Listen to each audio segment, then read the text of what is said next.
There are a number of reasons why boss encounters can feel boring, so we're gonna go over some fairly quick tips and concrete examples so you can transform your boss fights from repetitive slog into the epic encounters that they should be. You can use these tips to make boss fights for any level using the monsters and stat blocks you already own. By the end of this, you'll be making boss fights like a boss. Couldn't help myself. I'll also show you how you can use the tools from Describe to increase the narrative impact of your bosses. Thank you so much to Describe for sponsoring this video. Welcome to the table. I'm Kelly, and I agree with Abed. Angela was the boss. Who was the boss? Angela. But she could be improved. In this video, we're gonna focus on 3 areas: making the monsters more interesting, making the encounters more interesting, and making the whole thing more narratively satisfying. Let's start with the monsters. A common tip for keeping a boss fight interesting is to give the monster multiple forms. In other words, once they're reduced to a certain number of hit points, their features and abilities change. This keeps the players on their toes, and it can also be a great way to balance an encounter on the fly by adding or removing monster stages if you need to tweak the difficulty. But how do you actually make those monsters? There are lots of great modules that you can buy with all kinds of cool monsters that have different phases and forms, and that's definitely a great option. But a lot of those are reserved for high-level play. And if you're like me, you probably own lots of books and PDFs already that don't get enough love. But you can actually make a multi-stage monster out of stat blocks you already own. This method is a bit crude, but it's extremely easy and gives you the flexibility to make more interesting monsters for any level of play. Just find 2 or more similar CR monsters, add all the hit points together, then divide the number of hit points by the number of monsters you're combining, and assign that many hit points to each stat block. Once your monster hits that threshold, just switch to the new stat block and narrate the transformation. And that's it. Foul! No, 2 fouls! Just kidding, that's not totally it.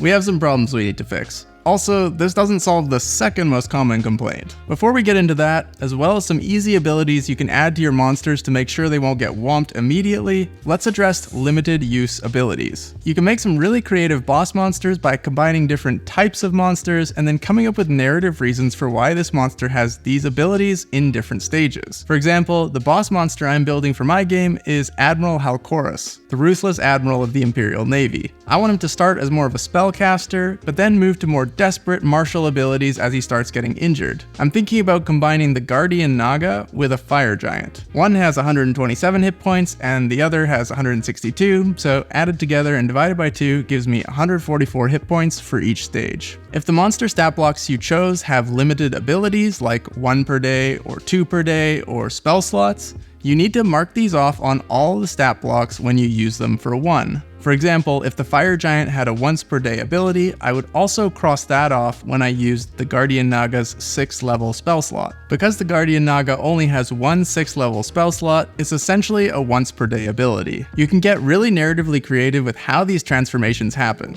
The changes could be a literal transformation, like a werewolf. It could be due to a magic item or weapon getting used up or destroyed, or it could just be them getting frustrated and switching up their tactics. For my Admiral, he'll start to get angry and desperate. He'll slam a potion, get super veiny and aggro, grab a sword from his nearest minion, and start going ham on the players. Now I'm gonna hit you for real. That wasn't for real? Oh my god. No, wait! Before we get into making the encounter more interesting with tips like tying a secondary objective to an ability on your monster stat block, I want to show you how you can use the sponsor of today's video to enhance your boss fight even more. Thank you so much to Describe. Describe has a massive library of over 13,000 scene descriptions and an audio library with over 5,000 music, sound effects, and ambience tracks. You can use their character descriptions as inspiration for your next boss, or the attack and spellcasting descriptions to make the whole encounter more cinematic. There's also a whole dialogue category, so if you want your boss to have some biting last words, you don't have to come up with them in the moment. If you get the annual plan at the Hero or Celestial tier, you get access to all scene descriptions that were available during your subscription for life. So it's essentially a one-time purchase option for the scene descriptions. If you want to make your boss encounter even more cinematic, you can use Describe's music and sound effects platform, Opus.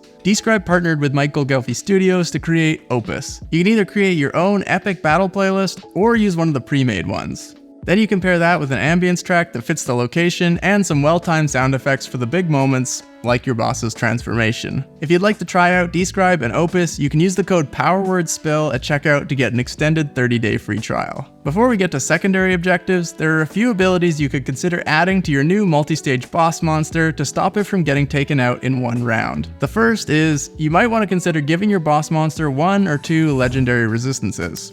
I don't really like legendary resistances because it can feel bad when a player seemingly wastes their whole turn for no effect, but they are kinda necessary to combat stun spells and other spells that instantly take your big bad out of the fight. If you don't want to rely on legendary resistances, there are some combat strategies you can use instead, and I'll go over those in a bit. But first, I found a couple of homebrew alternatives that I'd like to try out instead of legendary resistances. These are from the library of Attnam blog, and there are 4 more ideas on there besides the ones I'm sharing here, so you should go check it out. I've linked it down in the description. The first is to give your boss a purge bonus action instead of a legendary resistance. As a bonus action, your boss can remove one condition or effect from itself. This allows the successful effects to affect the boss monster until its next turn, but not take it out for the whole combat. The other idea that I really like is the redirect ability. When your boss fails a saving throw, it can choose to instead redirect the effect to a nearby minion. I really like this one because it means the spell still has some effect on the battle, minions become more strategically important to take out,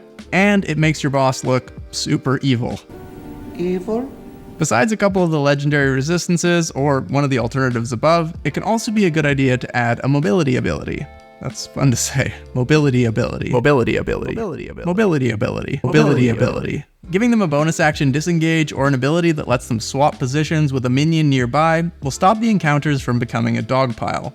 Before we move on to tips for adjusting the encounter difficulty, we need to address the stun problem. I think we've all played in an encounter where we spent the whole time stunned or incapacitated. We fail save after save, and the boss just keeps passing their concentration checks, and we spend 2 hours at the table twiddling our thumbs. Well, no more, because that sucks. I try not to use stun abilities when monsters have them because it really can bring down the mood at the table, and generally they're just not very fun. So I guess my tip here is just don't use the stun spell or ability if your monster has one, or try out a homebrew alternative. My favorite is from Flea Mortals. For many of the monsters in Flea Mortals, Matt Colville used an adapted version of the 4E Dazed condition. Instead of stunned or incapacitated, the Dazed condition means the target can choose to either take an action, take a bonus action, or use movement on their turn. It's still frustrating for a player, but doesn't completely take them out of the game and still allows them to strategize and participate. For any monster that has an ability that inflicts the stunned or incapacitated condition, just slot in the Dazed condition instead. The effects of the 5e spell Slow are similar and could also be a good replacement.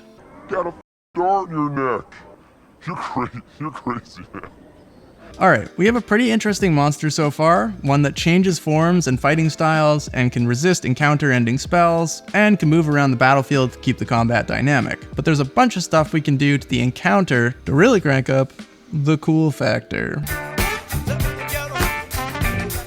By the way, there's a lot of tips in this video, and in general, a lot of DM advice out there. Sometimes I find it overwhelming to try and implement everything I should be doing, so feel free to just try adding one of these tips to your next encounter. You can save this video to a playlist, and then if the one tip works for you, come back and try adding something else from the video to the next encounter. Alternatively, if you'd like these tips in a PDF format, along with some encounters, like this naval sabotage encounter, mini-games, one-shot adventures, terrain change cards, extra content, and a bunch of other stuff, head to the Patreon, which is linked down in the description. One of the best ways to increase player engagement in D&D is to make your players' decisions matter. There are lots of great ways to do this narratively, but it's also fun to add in mechanics that do it as well. Adding a secondary objective to a combat encounter not only adds more options for the players, which can prevent the encounter from getting repetitive, but it can also add very tangible and real effects based on the player's choices. Linking a monster ability or stat to an object, item, or creature in the environment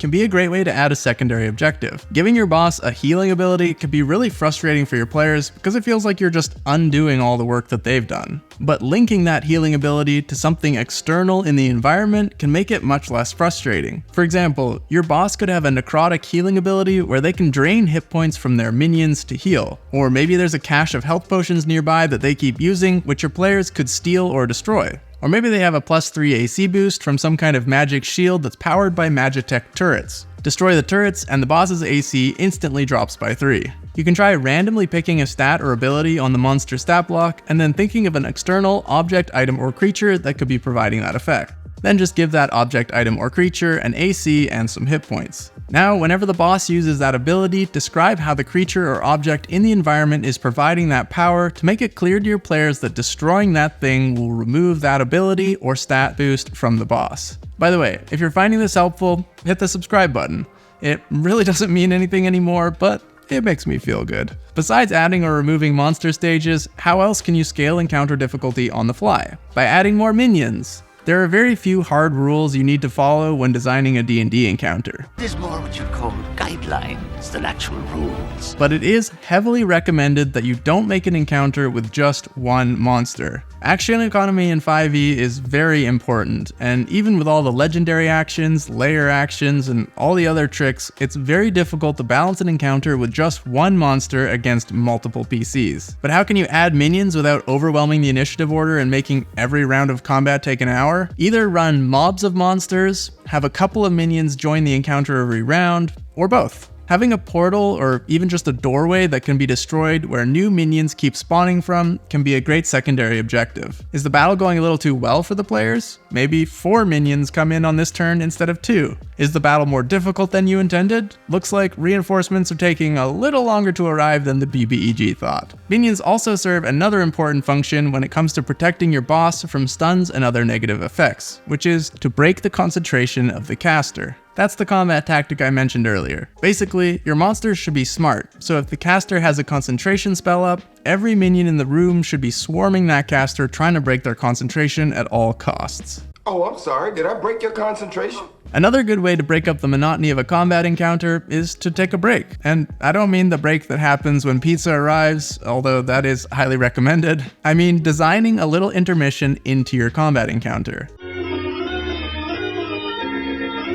Maybe at a certain hit point threshold, your boss retreats and your players need to spend a few turns searching for them. Or maybe they teleport to a nearby safe room and the players need to solve a puzzle to open the door before combat can resume again. Building in an intermission where players need to use different problem-solving skills for a couple of minutes or rounds can refresh everyone and reset the battlefield. You can also consider adding an alternate win condition. Death doesn't have to be the end for every boss. That being said, I find it helpful to tie any alternate win conditions to a mechanic, so I'm not just asking for persuasion check after persuasion check, trying to decide when the players have made a good enough argument. One option for a mechanic like that could be that the BBEG is only open to being persuaded after a certain hit point threshold. Another could be that there's key information in their layer and they'll only be open to negotiating if the players know exactly which metaphorical buttons to press. You can highlight that there are areas worth exploring in your descriptions of the environment during combat. Players that spend their turn making checks and digging through papers can be rewarded with finding weaknesses. Everything we've talked about so far has been mostly mechanically based.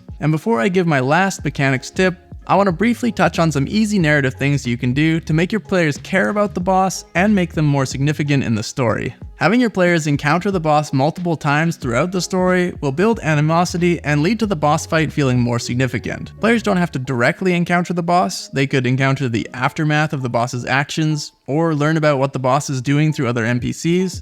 But having the boss foil the players or defeat them earlier in the story will make your players more invested in returning the favor. Just like it's important to consider the lead up to a boss encounter, it's also important to consider the fallout of defeating or failing to defeat the boss. There should be a big narrative reward or consequence beyond just treasure. If the players beat the boss, don't hesitate to make the players feel appreciated. If the boss was a big enough threat, consider the nearby city or town throwing a celebration or a festival. Consider gifting the players a castle or a keep. Spend a session reveling in their victory before diving into the next threat. What kind of crazy monster combos are you putting together? Let me know down in the comments. And as promised, my last mechanical tip is layer actions. But they don't have to be damage inducing. They can just be obstacles that come and go from the battlefield. To help give you ideas for those, check out this video here where I go over how to make a deck of terrain change cards to always keep your battlefield dynamic and interesting. I appreciate you.